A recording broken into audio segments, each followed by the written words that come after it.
Have we ever witnessed someone or seen someone or talked to someone or had an experience or relationship with someone who saw something, who saw God do something miraculous or supernatural in their lives? They saw something they couldn't explain, and it changed their life dramatically. It changed their life to the point where they were glorifying God and worshiping God. Well, this morning we're going to be looking at one such situation. We're going to be looking at Nebuchadnezzar as he glorifies God in response to what he has seen. We're going to see this morning as well, we're going to see that it was, he calls in Daniel, because he has this dream.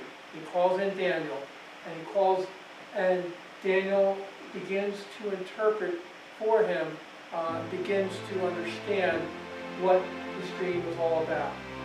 And this is Nebuchadnezzar's experience with the one true God. And this is what we're going to be looking at this morning.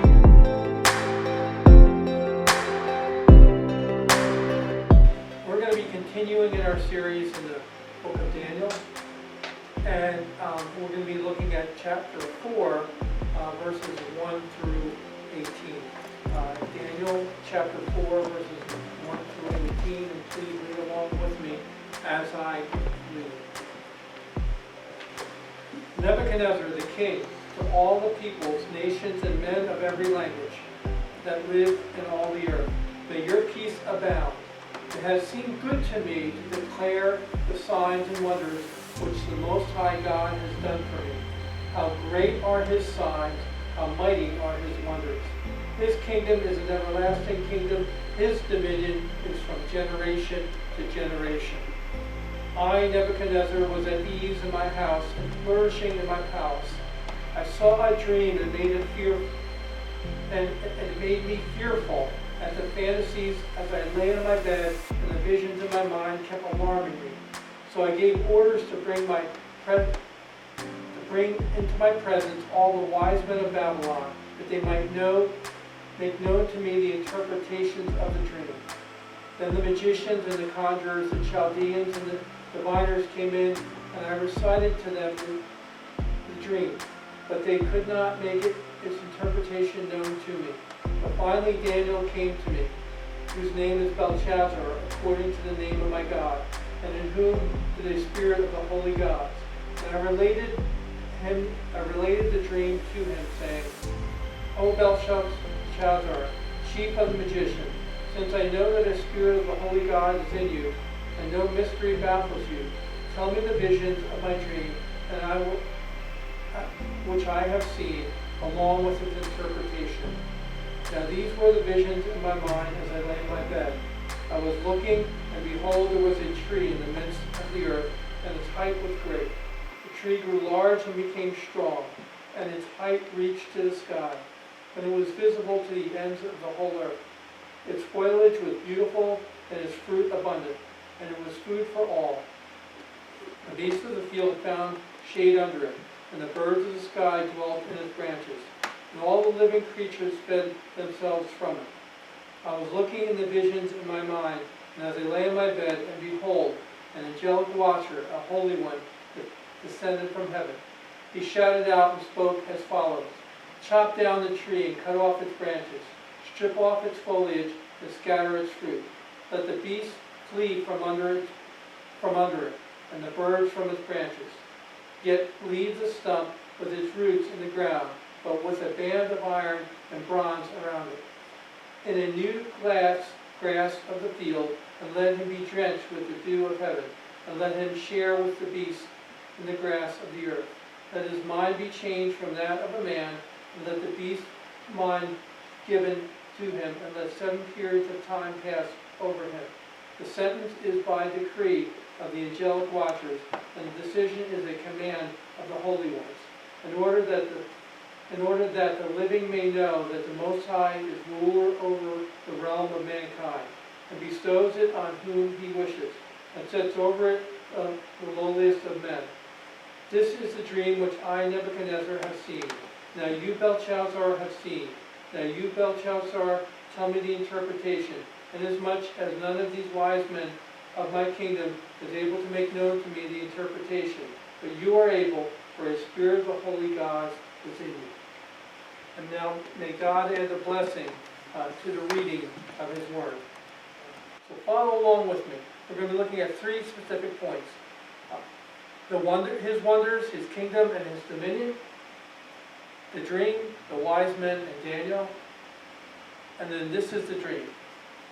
Our first point, Daniel chapter 4, verses 1 through 3. His signs, his wonders, his kingdom, his dominion. Nebuchadnezzar's experience here concludes with God's greatness.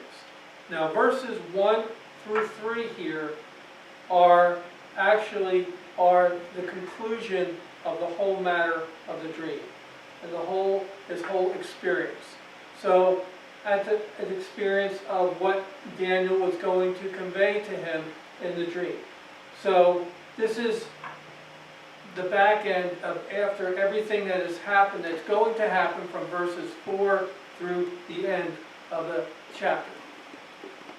So we see here that Nebuchadnezzar had an experience with God, and God did something supernatural in him that brought about him worshiping God and proclaiming to God. And what do we see that he proclaimed about God? Let's see here.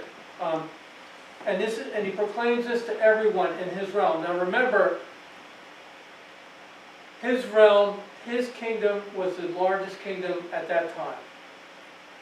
Although it didn't cover the whole earth, it covered a large swath, a large portion of that area in the Middle East and in Asia. So we see here, we see that to all the king, to all the peoples, nations, and men of every language that live in all the earth, may your peace abound. Now, of course, he was talking to people in his realm that he had control over because he was the most powerful ruler at that time. So he's talking to them and he wants them to know. And so do you think the king has an audience? Do you think this king, being the most powerful king in all the earth, has an audience? Absolutely he does. Because people know his name. People know who he is. They live under his rule. And so, of course, they're going to listen to what he says. And now, when one has a change of heart, when one comes to a conclusion as dramatic as this conclusion after being the exact opposite and saying the exact opposite, people are going to sit up and people are going to notice, aren't they? Now think about that. People are going to notice when he says something different. Because how did this change come about? How did this realization, how did he come to these conclusions? Because listen to what his conclusions are here. It says, it seemed good to me to declare the signs and wonders which the Most High God has done for me. So he's declaring what? Number one, that the signs and wonders which the Most High God has done for me. In other words, he's declaring what God has done for him. In other words, he's pointing to who? To God. He's giving the glory to who? To God. He's giving the credit to whom? To God.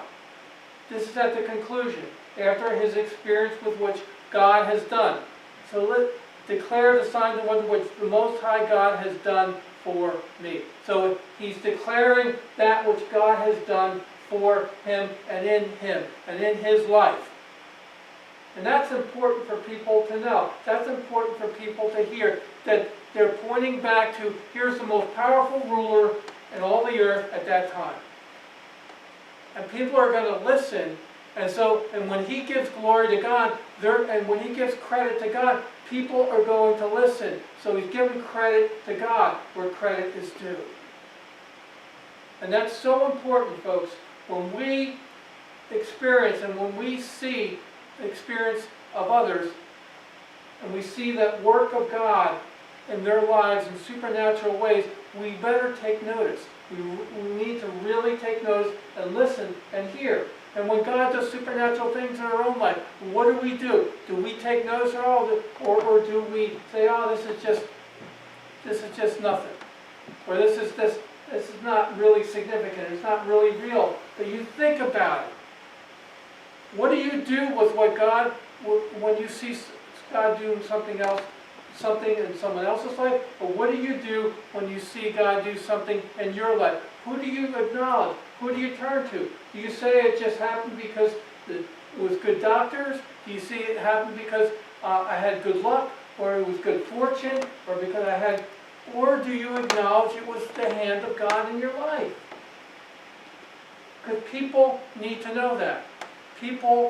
We need to know that, and others need to know that. People need to see that it was the work of God, not just happenstance, not just good medical or good financial advice, or good fortune, or good luck. None of that, because that good fortune and good luck don't exist. It's all by the hand of God, folks. It's all by the hand of God. And we have to come to a place where we acknowledge that. And we acknowledge that in ourselves, and we acknowledge that in others. Nebuchadnezzar did, and so we need to do the same here. But what does he acknowledge about God? First of all, the first point is that he acknowledges God at all. But then, secondly, is that what does he acknowledge about what God has done?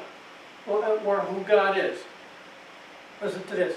How great are his signs. In other words, he acknowledges what God has done. How great are his signs. In other words, the great things that God has done. How great are the things that he has done. We acknowledge what God has done. How great are your signs, God. How great are your signs. The things that you have done. We acknowledge that. You can't hide the things that God has done in your life, or you can't hide the things that God has done in the lives of others. And that's what happens when we, as God's people, as believers in the Lord Jesus Christ, when we come to Christ, we have a witness and we have a testimony, don't we? Of the supernatural work of God in our lives. I'm changed. I'm not the same man that I was. I'm not the same now, and I'm not the same man that I was when I first got saved. Because God is supernaturally saving me. God is supernaturally changing me. God is supernaturally doing work in me. And it's all because of who? Because of God. It's God who's healing me. It's God who's doing a healing in my mind, and my heart, and my body. Who is it? It's God. And we need to acknowledge the same as well in our lives. That it's God. That's our testimony, folks. And people need to see that, and people need to know that, and people need to hear that. Just as Nebuchadnezzar did. Because as we're going to find out, what happened to Nebuchadnezzar? Everything was stripped from him. His power, and most of all, his mind. And this is, remember, this is the conclusion. These first three verses are the conclusion, his conclusion, after he lost his kingdom and after he lost his mind. For 7 years, he was roamed around like a wild animal. But God brought him back. How often have we experienced stuff where we couldn't explain it, and it was really difficult, and then God brought healing, or God brought deliverance, or God brought supernatural provision? And did we acknowledge God for that? Or we saw it in others, and did we acknowledge that God did it for others as well? We need to come to that place where we do that. Well, listen to this. How great are his signs, how mighty are his wonders. In other words, the great things that he has done, how mighty are his wonders. In other words, are they just little things? No. The things that God does are big things. And they may not seem big in the span of things, but everything that God does is big. Everything that God does is supernatural. Everything that God does is a big deal. Because without him, it wouldn't have gotten done.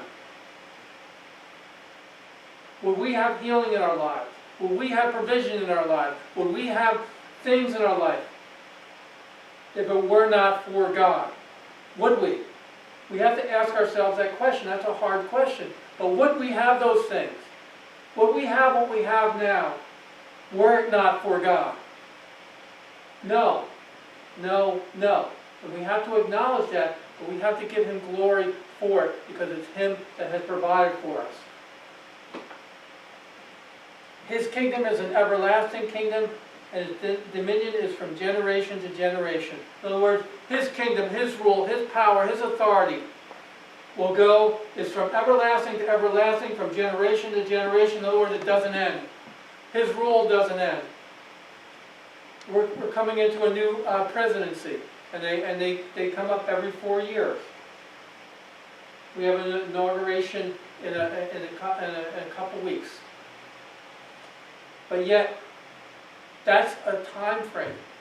What's God's dominion for?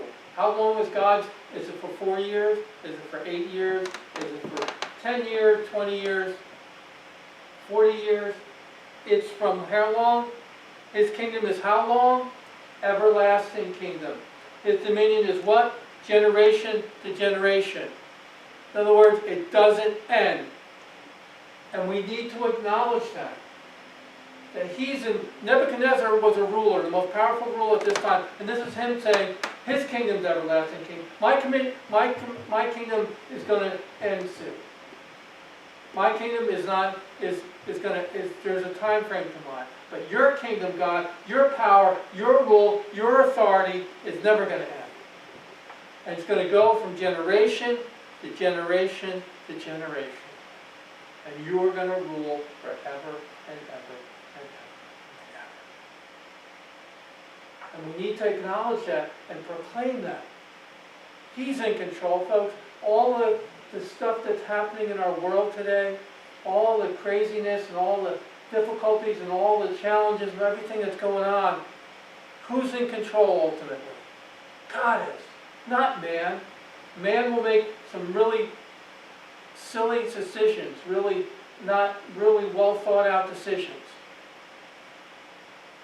But God is in control of all these things, not man, not a man, not because a man has power, a man has an office, but who's in control? God is in control. Who's our ruler? God's our ruler. Who's our king? God's our king.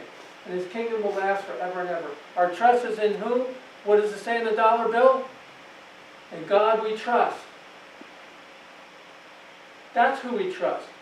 Not a man. Men are fallible. Men will fail us. Even the men that are the most godly men will fail us. But God won't. His kingdom won't. He won't, folks. And that's who we put our trust in. And that's who Nebuchadnezzar put his trust in after he experienced the work of God in his life. And that's what he was proclaiming. He's proclaiming the wonders of God that God had done in him. And his conclusion was that his kingdom, his wonders, his signs are going to be for all generations. And his kingdom is going to last from when? To all generations. It's never going to end, folks. And that's our king. That's our king. That's the one that we serve. That's the one whom we rule. That's the one whom is our God. Amen? Amen. Let's go on here. Let's go to our second point here. It says the dream, verses 24 to 27. Nebuchadnezzar calls his people. But ultimately Daniel sees him and gives him the ability and puts his trust in him. In other words, we see here that I, Nebuchadnezzar, verse 4, was at ease in my house and flourishing in my palace. So here we see Nebuchadnezzar was just chilling in his office, chilling in his palace.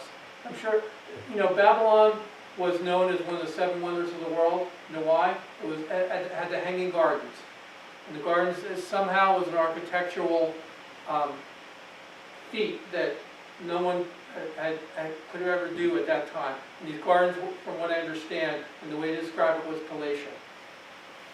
So here he is in his palace in Babylon. Now Babylon's in ruins now. It's animals and would run in there.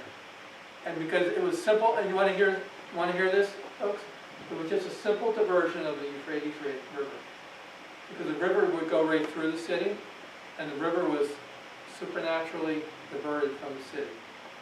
And the city became abandoned. How about that? Supernatural hand of God. Man thinks they're in control. God's in control. So he was in his house. He was chilling in his house. I was at ease. So he's just relaxing. He was taking it easy. He had no everything. He said he was saying, "Don't worry, be happy," and he was. He was chilling in his house. He was at ease in his house. Nothing really going on, and I was flourishing. Things were prospering. Things were going well. And he was doing really good. He felt really good about his situation and his circumstances. And saw a dream, and all of a sudden, what does God do? God is so wise. God is so smart. God supernaturally intervenes. Because God's got a plan. God's got a purpose. And He's going to accomplish His purpose. And He's going to use the most unlikely of people to accomplish His purpose. And who was that unlikely person? Nebuchadnezzar, because he was one who served his gods. He was one who served for gods that were unknown to the Israelite people. He didn't know the one true God. He was angry. He was a really evil, wicked man. But God had other plans. God had other purposes. God always does, doesn't He? God can accomplish in whom what He wants to accomplish with whomever He wants to accomplish. And we see here that God just supernaturally gives him a dream. But the dream was alarming because he didn't know what to make of the dream. He didn't know what to do. What's happening here? What's going on here? What's going on? And it made him fearful. So here's the most powerful king, a conqueror, a ruler who conquered many lands, and it made him, a dream makes him fearful, makes him afraid. Here's a mighty warrior, a mighty king, and he's afraid. And who's the only one who can really make the bravest of people afraid? God. Right? Who alone can do that? God can. God knows how to get a hold of people. God knows how to get a hold of people's attention. And this is really important, folks. This is really, really, really, really important. We need to understand that God knows how to get hold of people's attention. He knows what makes them tick. He knows how to push their buttons, and He knows how to get them to respond to get their attention. He did that with us, didn't He? He did that with each one of us, because the Scripture says, the heart is deceitful above all things and desperately wicked. Who can know it? People are innately rebellious towards God. But God knows how to get a hold of people in their hearts. He knows how to reach their heart. He knows how to speak to them in order to get their attention, in order to get them to be focused on what He's doing and what He wants to do. And for Nebuchadnezzar, had to take a dream that made him fearful, that made him afraid, that made him the most powerful ruler in the world, trembling and afraid and scared. And what was it for us that got our attention from God? What was it that God used in our lives to speak to us in order to bring us our attention to Him? What was it? Think about it, folks. Think about it. What was it that God had brought in our own lives in order for us to get our attention back on Him, towards Him, where it needed to be? Think about it. I can't give you that answer. I can't give you that answer, but God, you know the answer to that. But that's sometimes, God would rather not have to do that, but sometimes He has to, in order to get our focus back to where it needs to be. I know what it was for me, just stripping me of everything that I put my trust in. until I had nothing left. That finally got me to get my attention back on her. And so this is what God did with Nebuchadnezzar. And these fantasies, I lay in my bed, and the visions in my mind kept alarming me. So he kept God using these things. And what he saw would bring, he was not only fearful, but he was alarmed, like, what's going to happen? What's going to happen? It was alarmed, like the alarm signals went off. Wah, wah, wah, wah, wah. And so he was afraid. The bravest of men, the most powerful man, was afraid of the dream. So he gives orders to bring in his people, the conjurers, that they might make known to me interpretation of the dream. So he brings in his people that they might make known to him interpretation of the dream.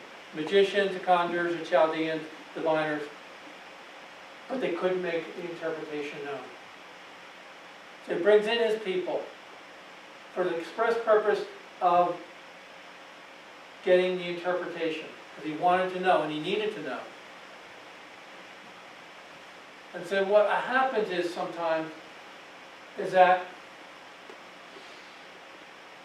when we're in a situation that we don't know how to handle, and we're in circumstances that we don't know how to handle, we'll find and we'll look for people whom we think have the answers. And we'll look to them. People we think know the truth. People we think know what to do. To find out the answers that we're looking for. But then ultimately what happens sometimes is that ultimately they fail us because they don't have the answers that only God can give. Right? People are only human, folks. People are frail. People don't know the truth. Only God knows the truth, and God, and to whom God reveals that truth to.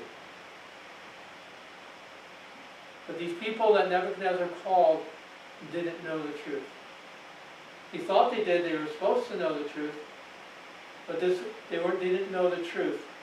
The truth that God was trying to reveal to Nebuchadnezzar, because it was God-given, and so therefore the God-given truth couldn't be interpreted by someone who didn't know God. Correct? How could someone know the truth about God if they don't know God himself? So ultimately these conjurers and these Chaldeans and these people, magicians, ultimately failed at their task because they didn't know God. And they couldn't reveal God's truth to Nebuchadnezzar. So Nebuchadnezzar went to someone he knew who knew God, right? His first choice was his people, but then when they fail, what happens? Nebuchadnezzar goes and turns to who? Turns to the one who knows God, who knows the truth of God. Because Nebuchadnezzar had experience with Daniel before, correct? Daniel was over all the chief men in this province of Babylon and over his kingdom. And Daniel was a wise man, and Daniel was placed over that. You should have gone to Daniel first. But when the other ones couldn't do what only Daniel could do, Daniel, he knew, because he knew deep down inside that Daniel knew he could do what only he could do in this situation, because he did it before, didn't he? If you look at the earlier chapters in Daniel, you'll see where Daniel interpreted, in chapter 1, interpreted the dream for Nebuchadnezzar. And here we go again. Apparently Nebuchadnezzar didn't get the full message at that point. But here he has another opportunity, another chance, another chance to do that which he knows is right. So he gets Daniel, and Daniel does what? But finally, in verse 8, but finally Daniel came in before me whose name is Belshazzar, according to the name of my God, and who is the spirit of the holy gods. I related to the dream to him. Now he related the dream to the other men, but they couldn't interpret it, correct? But finally, in other words, after all was said and done, finally Daniel came in. Finally, the person with the answers came in.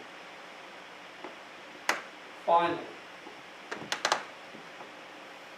And this is so important, folks. I think that often we choose the least best answer first, rather than choosing the best answer first. Like Nebuchadnezzar chose his own men first, above Daniel. But finally, after he couldn't get the answers that he wanted, he chooses Daniel.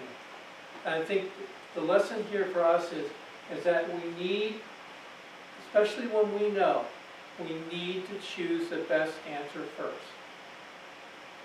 We can save ourselves a lot of heartache. If we're looking for answers and we're looking for things that can help us, we need to choose the best, that which we know is best first.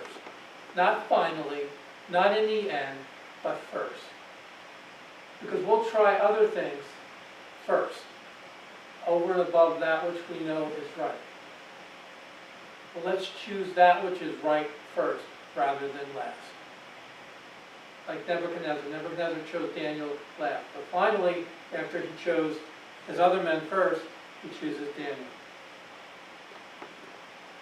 In verse 9, O Belshazzar, chief of magicians, since I know that the spirit of the holy God is in you, no mystery baffles you. Tell me the visions of my dream, which I have seen, along with his interpretation. So in other words, he had, that was verse 9. He knows that Daniel, this is not going to be too tough for Daniel. He's done it before, he'll do it again. He can do it again. Nothing, there's no mystery that baffles you. You can figure this out, Daniel. I'm confident in you because I've seen it in you, and I know it in you. And I'm sure of you, Daniel. I'm sure of you. And folks, I believe that when we see, and this is really important, when we see godly wisdom and godly character in people, really true godly wisdom and godly character, and God's proven work in their lives, when we have access to them, we need to be able to talk with them and seek counsel. The scripture says there is wisdom in counsel.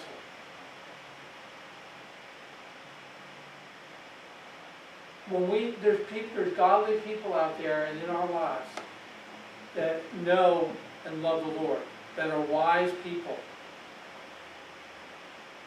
that have the Spirit of God in them and understand the things of God. And then we know them in our lives. And we need to, when in times of decisions, in times of trust, we need to be able to talk with them and seek their counsel, and seek their wisdom, and seek their advice. Like Nebuchadnezzar did with Daniel. This was a crisis thing. This was a crisis situation. This was a crisis moment. And the man that Nebuchadnezzar knew could handle it was who? Was Daniel. And there's people in our lives that we know who can handle situations in our lives, can help us, to walk us through it. They can help us to navigate the courses and navigate the situation and find wisdom and find understanding and find conclusion to the matter. And that's important that we have those types of people in our lives, brothers and sisters that are there. wise brothers and sisters, godly brothers and sisters, people who have known and walked with God. That's important, folks, in our lives. And who did Nebuchadnezzar have? He had Daniel. Who do we have in our lives? Who do we have in our lives, folks? That's important that we have and go to people like that in those times where we need that wisdom and that counsel. And that's what Nebuchadnezzar had. Because you could trust him. Okay, Daniel, help me out here. Tell me what this vision was. I've seen you do before. Tell me what it is now. People in our own lives. This is what I'm going through. What should I do? How should I do this? How can we work through this? That's important, folks. It's important.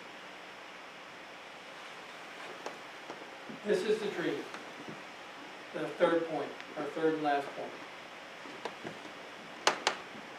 Conveys the dream, Daniel conveys the dream to him, Nebuchadnezzar conveys the dream to him and puts trust in Daniel to interpret it. Again, comes to the place where he knows Daniel's character, he knows Daniel as a person, he knows the wisdom that he has, he knows that the hand of God is upon him. He trusts in him because he knows that the power of God is in him. At this point, he couldn't describe it. At this point, he couldn't describe it because he didn't know God himself. But he describes it, that the Spirit of the Holy God is in him. In other words, he didn't know God yet at this particular point. Verses 1 through 3 he did, but then he goes back to the beginning. And he goes, in verses 4 to the end of the chapter, describe his whole experience. At this point, he didn't know God. Verses 1 through 3 he did. At this point, he didn't, because this has all happened before his experience in verses 1 through 3. And he comes and he conveys the dream to Daniel. And he goes and he explains everything that's going on in the tree. And the tree grew large.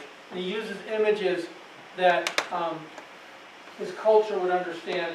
And having large trees and this so forth was a part of what would be familiar to him in his culture. And the way to describe things. And the large tree would be something that would be, that he could understand as having, being spread out, that having a grandeur.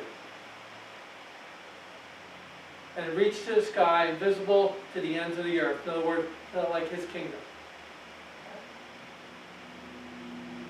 Because it was visible, it grew large and strong. He was large and strong as a king. Its height reached to the sky, and it was visible to the end of the whole earth. In other words, his kingdom spread out everywhere. And he goes on to describe all these things. And as verse 30 gets skipped, and everyone found shade underneath it. In other words, people sought refuge underneath it because it was a powerful kingdom. Going down to verse 13. I was looking in the vision in my mind and lay in my bed, and behold, an angelic watcher, a holy one, descended from heaven. In other words, one of God's messengers. One of God's messengers that he sent, more than likely an angel, who would go and speak for God. He shouted out as he spoke, chop down the tree and cut off its branch. In other words, cut it down. You ever see a big tall tree come down? A pretty tall tree. When I've never actually seen like a really tall one come down, but I've heard it in the distance. And it's like, and it comes down. It's like a big, powerful thud. It's like. But go down. It says, yet leave the stump with its roots. In verse 15, leave the stump and with the roots in the ground. In other words, leave it there, because what that indicates is that there's going to be restoration.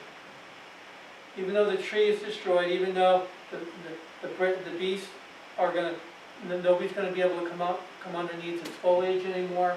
The birds and the animals are not going to be able to come near it. Yet it's going to remain, and there's going to be a time. And it goes on here, and put a band of bronze around it, in the new grass of the field.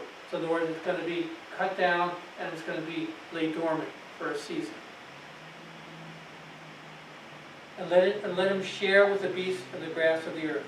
Let his mind be changed from that of a man, and let the beast of a mind be given to him. And let 7 periods time pass over him. In other words, it's determined the person's going to lose their mind. He's going to take a mind of a man and give him a mind of an animal. In other words, he's going to lose his mind. This tree's going to lose its mind. The stump's going to lose its mind. It's going to lose its power. It's going to lose its grandeur. It's going to lose everything that he has. And let him share with the beasts of the earth. And there's going to be a certain time frame. There's going to be 7 seasons. In other words, just like in the springtime, it's going to be from springtime to springtime to springtime to springtime and 7 times. 7 seasons. 7 years is a pretty long time. And it's going to be gone. Could you imagine that? Not having your wits about you for 7 years and being unaware of what's going on, and your mind having the mind of an animal, being just like an animal. And then 7 periods pass over him. The sentence is by the decree of the angelic watchers, and the decision is command of the Holy One, in order that the living may know. Okay? So this is a decree. It's not a matter of if, but it's a matter of when. The decision has been made. By whom? By God. And it's going to happen. And when God determines and God decrees that something's going to happen, it's going to happen. And that's what we need to know that God is in control and that God will do that which only He can do. And when He says it's going to happen, it's going to happen. And when He says it's for a specific time frame, it's going to be for that specific time frame. And so it goes on here, the decision command of the Holy Ones, in order that the living may know that the Most High God, ruler over the realm of mankind, bestows on whomever He wishes to, and sets over it the lowliest of men. In other words, in order that the living may know what? That who? That who's in control? That God's in control. That He's in control. When God has to humble the richest, wealthiest, most powerful ruler at that time and put him on his knees and take everything away from him, his mind, his kingdom, everything away from him for a period of time to get the world's attention, to get the world to know that who's in control? God's in control. Who has power? Who has authority? Whose kingdom is everlasting kingdom? His kingdom is. And God bestows the kingdom on whomever He wishes. God's in control. God can do whatever He wants to. And we need to come to a place where we understand that man's not in control. Man doesn't have the power. God has the power. And God gives the power to whomever He wishes. And as it says here, and bestows it on whomever He wishes. And sets over it the lowliest of men. So God can put in position, and God can do with men whatever He wants to. In Proverbs 4, it talks about the king's heart is in the hand of the Lord, as rivers of water, He turneth whithersoever He will. God's in control of the hearts of rulers. God can place in kingdom whoever He wishes and do whatever He wants to do. And God can accomplish what He wants to accomplish with whomever He wants to accomplish. And we need to know that. We need to be aware of that.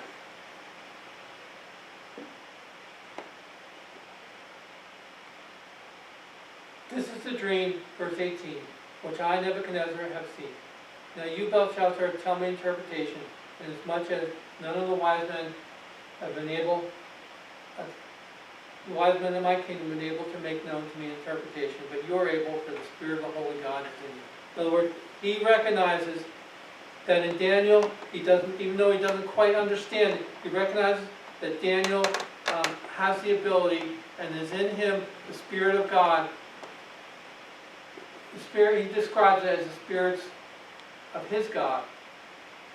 because he doesn't know how to quite describe it, because he doesn't yet know God.